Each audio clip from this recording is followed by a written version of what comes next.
ಸೃಷ್ಟಿ ಸ್ಥಿತಿ ಲಯ ಕಾರ್ಯವನ್ನು ಪರಮಾತ್ಮ ತಾನು ಸ್ವಪ್ನದಲ್ಲಿ ಇಷ್ಟು ಕಾರ್ಯವನ್ನು ನಡೆಸಿರ್ತಾನೆ. ಇವತ್ತು ಲೋಕದಲ್ಲಿ ಅನೇಕ ಮಂದಿ ನಾನೇ ದೇವರು ಅಂತ ಅಂದ್ಕೊಂಡು ಓಡಾಡ್ತಾ ಇರ್ತಾರೆ. ಅನೇಕ ಪವಾಡವನ್ನು ತೋರಿಸ್ತಾರೆ. ಯಾವ ರೂಪದಲ್ಲಿ ದೇವರು ಬಂದರೂ ಕೂಡ ಅವನ ವಕ್ಷಸ್ಥಳದಲ್ಲಿ ಶ್ರೀವತ್ಸ ಚಿಹ್ನೆ ಇರುತ್ತೆ. ಪರಮಾತ್ಮ ಕಲಿಯುಗದಲ್ಲಿ ತಾನು ಅವತಾರವನ್ನು ಮಾಡೋಲ್ಲ. ವಿಷ್ಣು ಯಶ ಅನ್ನೋ ಒಬ್ಬ ಬ್ರಾಹ್ಮಣನ ಮನೆಯಲ್ಲಿ ಒಂದೇ ದಿವಸದ ರೂಪ ಅದು ಅಭಿವ್ಯಕ್ತ ಮಾಡೋದು. ಇವತ್ತು ಬಂದು ಸಾಯಂಕಾಲಕ್ಕೆ ಪರಮಾತ್ಮ ಆ ರೂಪವನ್ನು ಉಪಸಂಹಾರ ಮಾಡೇ ಬಿಡ್ತಾನೆ. ಬ್ರಹ್ಮಾಂಡದ ಸೃಷ್ಟಿ, ಜೀವರ ರಕ್ಷಣೆ, ಇದು ಒಂದು ಕ್ರಮದ ಸೃಷ್ಟಿ. ಆದರೆ ನಮಗೆ ಬೀಳುವ ಸ್ವಪ್ನ, ಈಗ ಒಂದು ದೃಷ್ಟಾಂತ ಹೇಳ್ತೇನೆ. ನೀವು ನಿಮ್ಮ ಮಕ್ಕಳನ್ನು ಬೇಸಿಗೆ ರಜಾ ಅಂತ ಮೃಗಾಲಯಕ್ಕೆ ಕರ್ಕೊಂಡು ಹೋದ್ರಿ, ಝೂಗೆ. ನಿಮ್ಮ ಕೂಸಿಗೆ ಆನೆ ಅಂದರೆ ಬಹಳ ಪ್ರೀತಿ. ಏನು ಮಾಡ್ತು, ಆ ಆನೆಯನ್ನು ಮನಸ್ಸಿಗೆ ತಾನು ಧಾರಣೆ ಮಾಡ್ಕೊಂತು. ಇದನ್ನೇ ಸೈನ್ಸಲ್ಲಿ ಹೇಳೋದೇನು, ಸಬ್ಕಾನ್ಷಿಯಸ್ ಸ್ಟೇಟ್ ಅಂತ ಕರೀತಾರೆ. ಅದು ಮನಸ್ಸನ್ನು ಪ್ರವೇಶ ಮಾಡಿತು. ರಾತ್ರಿ ಮಗು ಮಲಗಿದಾಗ ತಾನು ಯಾವ ಆನೆಯನ್ನು ನೋಡಿತ್ತಲ್ಲ ಆ ಆನೆ ಕನಸಿನಲ್ಲಿ ಬಂತು. ಮಾರನೇ ದಿವಸ ಆ ಮಗು ಎದ್ದು ತಾಯಿ ಹತ್ರ ಹೇಳಿತು, ಅಮ್ಮ ನಿನ್ನೆ ನಾವು ಝೂಗೆ ಹೋಗಿದ್ವಲ್ಲ, ಆ ಆನೆ ನೋಡಿದ್ವಲ್ಲ, ಅದೇ ಆನೆ ನನ್ನ ಕನಸಿನಲ್ಲಿ ಬಂದಿತ್ತು ಅಂತಂತು. ಇಲ್ಲಿ ಮಗುಗೆ ಸ್ವಪ್ನ ಬಿದ್ದಿದ್ದು ಸುಳ್ಳಲ್ಲ, ಆನೆಯನ್ನು ಕಂಡಿದ್ದು ಸುಳ್ಳಲ್ಲ, ಅದೇ ಆನೆ ಬರಲಿಲ್ಲ. ಮತ್ತು ಅದರಂತೆ ಇನ್ನೊಂದು ಆನೆಯನ್ನು ದೇವರು ಸ್ವಪ್ನದಲ್ಲಿ ಸೃಷ್ಟಿ ಮಾಡ್ತಾನೆ. ಸ್ವಪ್ನ ಮುಗೀತು ಅಂತಂದರೆ ಅದನ್ನು ಲಯ ಮಾಡ್ತಾನೆ. ಸೃಷ್ಟಿ ಸ್ಥಿತಿ ಲಯ ಕಾರ್ಯವನ್ನು ಪರಮಾತ್ಮ ತಾನು ಸ್ವಪ್ನದಲ್ಲಿ ಇಷ್ಟು ಕಾರ್ಯವನ್ನು ನಡೆಸಿರ್ತಾನೆ. ಈಗ ನಮ್ಮ ಸ್ವಪ್ನದಲ್ಲಿ ನಮ್ಮ ಅಜ್ಜ ಅಜ್ಜಿ ಯಾರು ಬಂದರು ಅಂತಂತಂದರೆ ಅವರೇ ಬಂದಿರೋಲ್ಲ, ಅವರಂತೆ ಇನ್ನೊಬ್ಬರನ್ನು ಪರಮಾತ್ಮ ಸೃಷ್ಟಿ ಮಾಡಿರ್ತಾನೆ. ಸ್ವಪ್ನ ಬೀಳೋ ತನಕ ಅವರು ಇರಬೇಕು, ತರುವಾಯ ಅದನ್ನು ಲಯ ಮಾಡಬೇಕು. ಇಷ್ಟು ಕಾರ್ಯ ಪರಮಾತ್ಮ ತಾನು ಸ್ವಪ್ನಾವಸ್ಥೆಯಲ್ಲಿ ತಾನು ನಡೆಸ್ತಕ್ಕಂಥದ್ದು. ಯಾರು ಇಂತಹ ಕಾರ್ಯಾದಿಗಳನ್ನು ನಡೆಸಿರ್ತಾನೋ ಅವನನ್ನೇ ಭಾಗವತ ಏನಂತ ಕರೀತು, ಸತ್ಯಂ ಪರಂ ಧೀಮಹಿ. ಅವನು ಲೋಕವಿಲಕ್ಷಣ. ಇದು ಪರಮಾತ್ಮನ ರೂಪ, ಇದು ಅಲ್ಲ. ಹೇಗೆ ನಿರ್ಣಯ ಮಾಡಬೇಕು? ಇವತ್ತು ಲೋಕದಲ್ಲಿ ಅನೇಕ ಮಂದಿ ನಾನೇ ದೇವರು ಅಂತ ಅಂದ್ಕೊಂಡು ಓಡಾಡ್ತಾ ಇರ್ತಾರೆ. ಅನೇಕ ಪವಾಡವನ್ನು ತೋರಿಸ್ತಾರೆ. ನೋಡಿ, ಪವಾಡ ತೋರಿಸೋರಲ್ಲ ಪರಮಾತ್ಮ ಆಗೋಲ್ಲ. ಹಾಗೆ ನಾವು ನಂಬಲೂಬಾರದು. ನಾನು ದೇವರು ಅಂತ ಹೇಳ್ಕೊಂಬಂದರೆ ಹೌದೋ ಏನೋ ಅಂತ ಕೆಲವೊಬ್ಬರು ನಮಗೆ ಯಾಕ್ರಿ ಬೇಡ ಅಂತ ಕೆನ್ನಿಗೆ ಹೊಡ್ಕೊಂಬಂದ್ಬಿಡ್ತಾರೆ. ಇನ್ನು ಕೆಲವೊಬ್ಬರು ಹೋಗಿ ನಮಸ್ಕಾರ ಮಾಡ್ತಾರೆ. ಅಂತಹ ಕಾರ್ಯ ಮಾಡಿದ್ರು ಶುಕಾಚಾರ್ಯರು ಪರೀಕ್ಷಿತ್ ಮಹಾರಾಜರಿಗೆ ತಿಳಿಸ್ತಾರೆ, ರಾಜನ್ ಪರಮಾತ್ಮನ ಅವತಾರ, ಆವೇಶ, ಅಂಶ, ಗುಣ, ಕ್ರಿಯೆ ಇದನ್ನು ಚೆನ್ನಾಗಿ ತಿಳಿಯೋ ತನಕ ಮೋಕ್ಷ ಸಿಗೋಲ್ಲ ಅಂತದ್ದು. ಇರ್ಬೋದೇನೋ ಅನ್ನೋ ಜ್ಞಾನ ಬಂದರೆ ಅದು ಸಂಶಯ ಜ್ಞಾನ. ನಮಗೆ ಯಾಕ್ರಿ ಸಂಶಯ ಜ್ಞಾನ?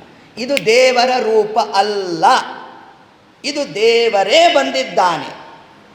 ಈ ಒಂದು ಅವಧಾರಣೆ ನಮ್ಮಲ್ಲಿ ಬರೋ ತನಕ ಮೋಕ್ಷ ಪ್ರಾಪ್ತಿ ಆಗೋಲ್ಲ ಅಂತಾರೆ ಶುಕಾಚಾರ್ಯರು.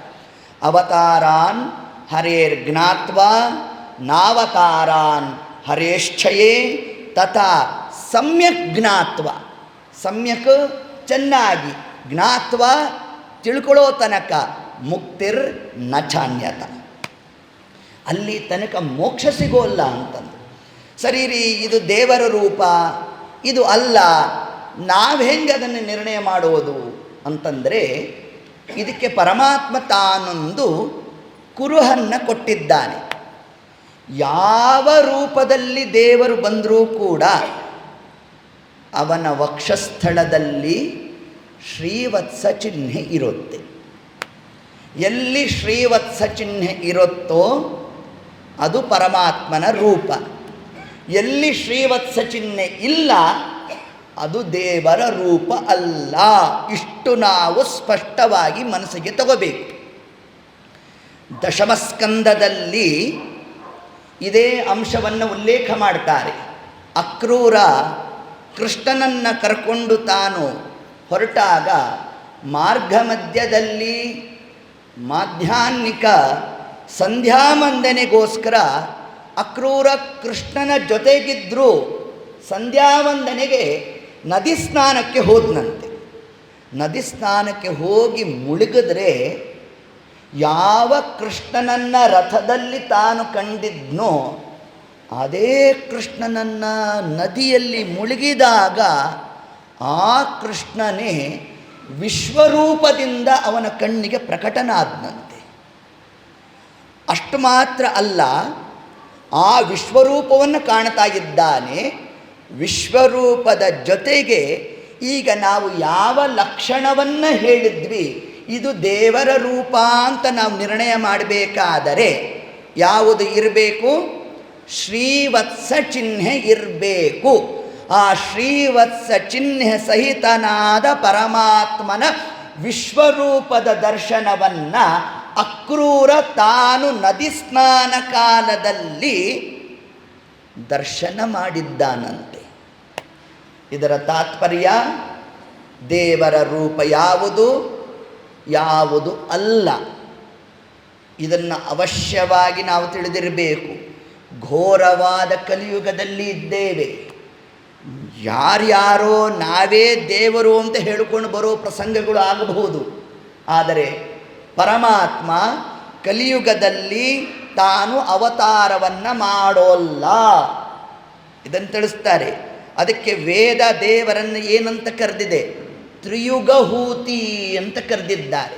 ದೇವರಿಗೆ ಒಂದು ಹೆಸರಿದೆ, ತ್ರಿಯುಗ ಅಂತ ದೇವರಿಗೆ ಹೆಸರು. ಕಾರಣ ಕೃತ, ತ್ರೇತ, ದ್ವಾಪರ ಈ ಮೂರು ಯುಗದಲ್ಲಿ ಮಾತ್ರ ಪರಮಾತ್ಮ ಅವತಾರ ಮಾಡ್ತಾನೆ. ಕಲಿಯುಗದಲ್ಲಿ ದೇವರ ಅವತಾರ ಇಲ್ಲ. ನಾತಃ ಕಲೋ ತ್ರಿಯುಗಹೂತಿರುನದ್ಬಭೂಷು ಬ್ರಹ್ಮಾಣಮಪ್ಯನವತಾರ ಮನಾದಿದಿಕ್ಷು ಸರ್ವಜ್ಞಮನ್ಯಮನವೇಕ್ಷಸ ಕಾರ್ಯವೀರ್ಯಂ ಸ್ಮೇರಾನನೋ ಭುವನ ಜೀವನ ಮಾ ಬಭಾಷೆ. ನಾತಃ ಕಲೌ, ನಾಥ ಅಂದರೆ ಒಡೆಯ, ಒಡೆಯನಾಗಿರ್ತಕ್ಕಂತಹ ಪರಮಾತ್ಮ ತ್ರಿಯುಗಹೂತಿ ಮೂರು. ಹಾಗಾದರೆ ಈ ಕಲ್ಕಿ ರೂಪ ಯಾವಾಗ ಬರುತ್ತೆ? ಅದನ್ನು ಭಾಗವತ ಸ್ಪಷ್ಟ ಮಾಡುತ್ತೆ. ಕಲಿಯುಗ ಮುಗಿಬೇಕು, ಕೃತಯುಗ ಪ್ರಾರಂಭ ಇನ್ನೂ ಆಗಿರಬಾರ್ದು. ಅದರ ಮಧ್ಯದ ಸಂಧಿಕಾಲ ಏನಿದೆ ಆ ಸಂಧಿಕಾಲದಲ್ಲೇ ವಿಷ್ಣುಯಶ ಅನ್ನೋ ಒಬ್ಬ ಬ್ರಾಹ್ಮಣನ ಮನೆಯಲ್ಲಿ ಒಂದೇ ದಿವಸದ ರೂಪ ಅದು ಅಭಿವ್ಯಕ್ತ ಮಾಡೋದು. ಇವತ್ತು ಬಂದು ಸಾಯಂಕಾಲಕ್ಕೆ ಪರಮಾತ್ಮ ಆ ರೂಪವನ್ನು ಉಪಸಂಹಾರ ಮಾಡೇ ಬಿಡ್ತಾನೆ. ಆ ರೂಪವೇ ಕಲ್ಕಿ ರೂಪ, ಅದನ್ನು ತಿಳಿಸ್ತಾರೆ. ಕುದುರೆ ಮೇಲೆ ಬರುವ ರೂಪ, ಕೈಯಲ್ಲಿ ಖಡ್ಗವನ್ನು ಹಿಡಿದಿರ್ತಕ್ಕಂತಹ ರೂಪ. ಆ ರೂಪದಿಂದ ಒಂದು ದಿವಸದಲ್ಲಿ ಪರಮಾತ್ಮ ಅವರಾಸು ಧಾವತೆ ಧಾವಿಸಿಕೊಂಡು ಹೋಗ್ತಾನಂತೆ ಕುದುರೆ ಮೇಲೆ. ಹೋದಾಗ ಏನು ಆ ಗಾಳಿ ಬೀಸುತ್ತೆ ಅದರಿಂದಲೇ ಅಸುರರ ಮರ್ದನ ಆಗುತ್ತಂತೆ. ಅದೇ ಗಾಳಿ ಸಜ್ಜನರಿಗೆ ಆಹ್ಲಾದವನ್ನು ಕೊಡುತ್ತಂತೆ. ಈ ಕಾರ್ಯ ಪ್ರವೃತ್ತ ಮಾಡೋದು ಕಲ್ಕಿ ರೂಪದಿಂದ. ಅದು ಕಲಿಯುಗ ಮುಗಿದು ಕೃತಯುಗ ಪ್ರಾರಂಭದ ಪೂರ್ವದ ಸಂಧಿಕಾಲದಲ್ಲಿ ಆಗುವ ಅವತಾರ, ಅದು ಕಲ್ಕಿ ರೂಪ. ಹೊರತು ಈಗಲೇ ಕಲ್ಕಿ ರೂಪ ಬಂದಿದೆ ಹಂಗೆ ನಾವು ಅರ್ಥ ಮಾಡಲಿಕ್ಕೆ ಭಾಗವತ ತಾನು ಅದಕ್ಕೆ ಪ್ರಮಾಣವನ್ನು ಕೊಟ್ಟಿಲ್ಲ. ಅವತಾರಾನ್ ಹರೇರ್ ಜ್ಞಾತ್ವ ನಾವತಾರಾನ್ ಹರೇಶ್ಚಯೇ ತಥಾ ಸಮ್ಯಕ್ ಜ್ಞಾತ್ವಾ ಮುಕ್ತಿರ್ ನಾಚಾನ್ಯತ. ಯಾಕೆ ಇಷ್ಟು ಪೂರ್ವ ಸಿದ್ಧತೆ ಅಂತಂದರೆ, ಮುಂದೆ ಬರುವ ಪ್ರಸಂಗ ಏನಿದೆ ಅದು ಪರಮಾತ್ಮನ ನಾನಾವತಾರಗಳ ವೈಭವವನ್ನು ಮುಂದೆ ನಮಗೆ ತಿಳಿಸೋರಿದ್ದಾರೆ. ಅದರಲ್ಲಿ ಈಗ ಮೈತ್ರೇಯರು ವಿದುರರಿಗೆ ಉಪದೇಶ ಮಾಡಿರ್ತಕ್ಕಂತಹ ಭಾಗವತದ ಕ್ರಮ, ಭಾಗವತ ಬಹುಮುಖದಿಂದ ತೆರ್ಕೊಳ್ಳುತ್ತೆ.